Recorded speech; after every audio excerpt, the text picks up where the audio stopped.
Alrighty, welcome everyone to the Future Decoded, the podcast where we explore the technology that's shaping our future before it actually gets here. I'm your host, Alex. Today I'm going to be starting out our series on one of the most powerful pieces of technology nowadays humans have ever made. And joining me today is my good friend, Chase.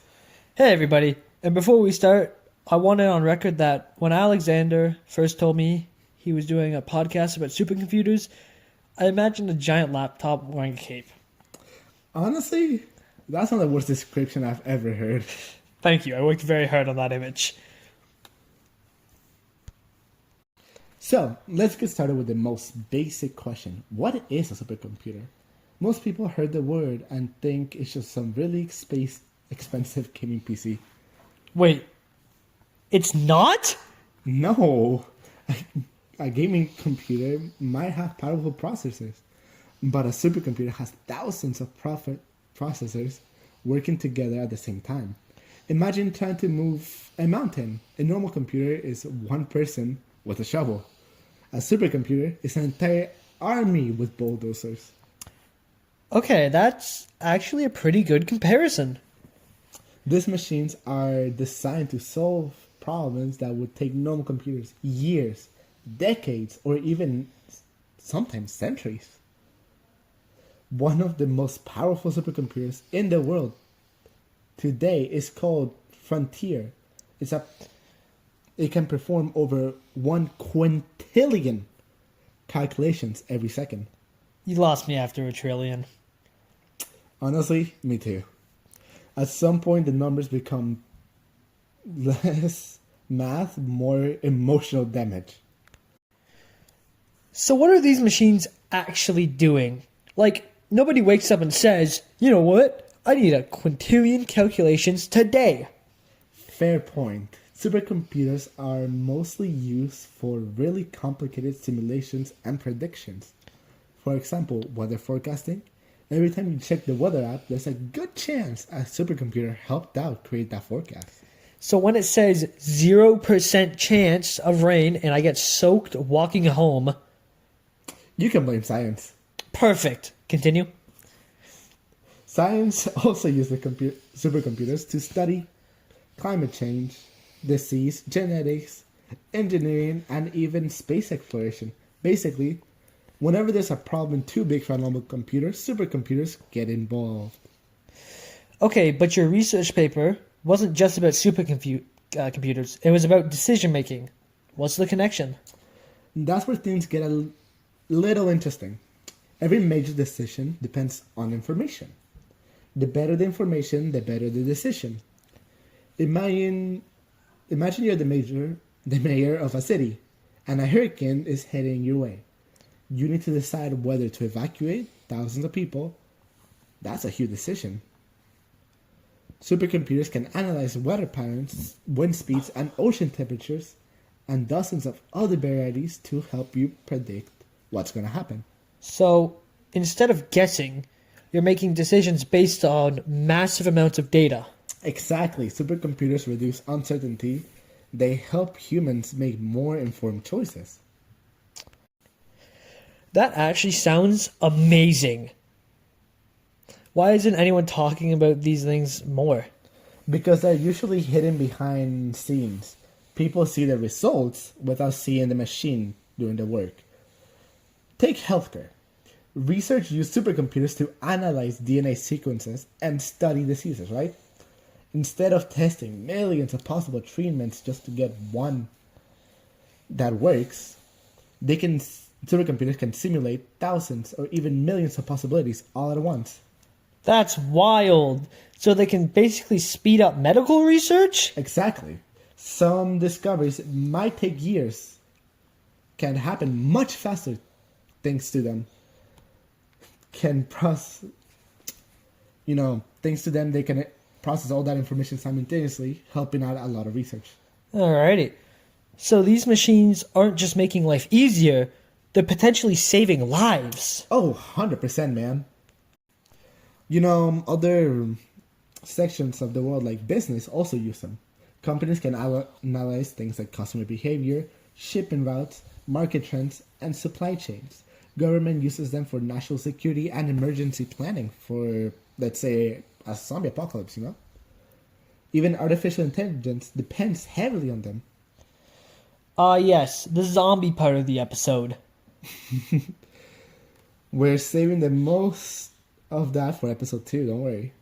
But modern AI requires, enormous computing power nowadays. ChatGPT and all that. Mm-hmm. Without supercomputers, many of today's advanced AI systems wouldn't exist. So scary that robots need giant computers first. Good to know. Don't let them have it. Of course, supercomputers aren't perfect. One problem is the cost. The systems can cost hundreds of millions of dollars just to build one. Okay. I can afford that, actually. I can't afford that. Sorry. Okay, I was gonna say, buddy, what you mean you got hundreds of millions just laying around? Another big issue, actually, since we're talking about this, is things like energy consumption. These machines use enormous amounts of electricity and cooling. Some researchers have even raised concerns about environmental impact. So they're helping solve problems, but creating other problems. Exactly. Technology isn't rarely all good and bad. That's usually a trade-off, Can I ask a serious question? Go for it. If supercomputers become good enough at predicting things, could humans eventually stop making important decisions themselves? That's actually one of the biggest questions experts are asking right now. Computers can process information faster than humans already, but they don't understand morality, right? They don't understand empathy, they don't understand consequences the way that people do with all the experience they got. A supercomputer might tell you what statistically is the best option to go for at the moment, but that doesn't tell you that is the right option just because it's statistically correct. So, intelligence isn't the same thing as wisdom. Exactly, man. And that's why humans and their judgment is so important for this process. The future probably isn't computers replacing humans, but computers helping humans make better decisions. The truth is that supercomputers are already changing the world. They're helping predict things like natural disasters and even advancing medicine. They're improving scientific research and they're becoming a major part of how governments, business, and researchers make decisions. The question isn't whether they'll influence the future, the question is much how they will influence and where we're willing to give them. How much influence we're willing to give them. That honestly sounds like a great setup for our next episode. Because next time we're going to be talking about artificial intelligence and how supercomputers create it. Yay! How it's changing decision making and whether we should actually trust it, Spoiler alert, I'm already suspicious. I figured as much. Thanks for listening to the podcast. Another issue that comes up with all of this is transparency.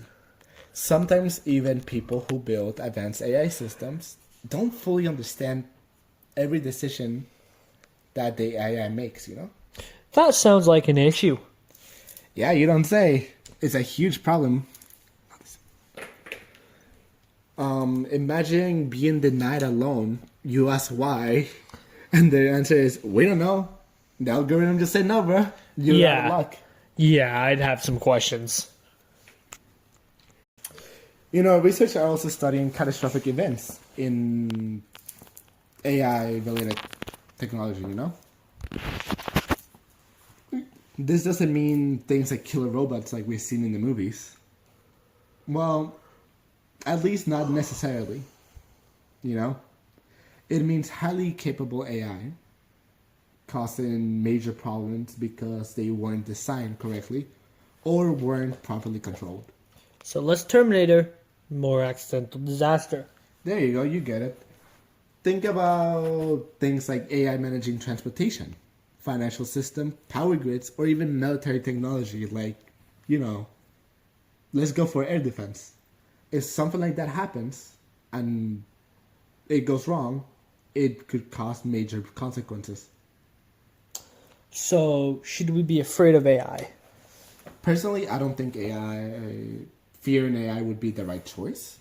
It's more about having to understand it, Since AI as a concept and as a tool has incredible potential, it can help improve things like previously mentioned, healthcare, scientific research, and countless other fields. But then we also have the problems, as we talked about it earlier, things like ethics. Thanks to listen to The Future Decoded. I am Alex, your host. And I'm Jordan. Jordan? You're Chase, buddy. Oh, yeah. What do you mean, oh, yeah? Anyways. See you next time. See you next time. No, see you next time. I say it. It says host.